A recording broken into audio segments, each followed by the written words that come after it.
Hello guys, in this video I'll show you how you can fix Roblox not sending two-step verification code on your email. So of course the first thing what you need to do here is to check your spam, your promotion tabs or whatever to see if maybe you got the email on the spam or other places, right? Then what you need to do here, of course, is to press resend code. Maybe you'll get it. Then you can use another verification method here.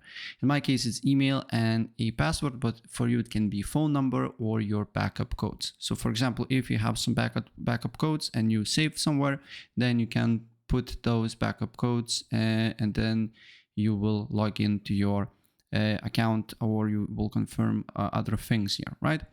Another thing that you can do here, if nothing is helping for you, you don't have codes, you're still not getting email, you need to just go to and press on Roblox support and wait for a couple of seconds until it loads up, and then you should see here on the bottom you should see contact customer support, and then here you just need to put your date of birth. Of course, then put your email, first name, last name, and the device that you're using. And then you just need to select type of help category, account hacked or can't login.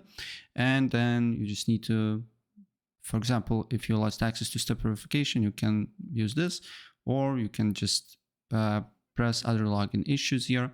And then you just need to describe that you're not getting a message here, and they will contact you as soon as possible with a possible solution. So that's pretty much it. And if I help you out, please press like and subscribe for more. Take care. Bye.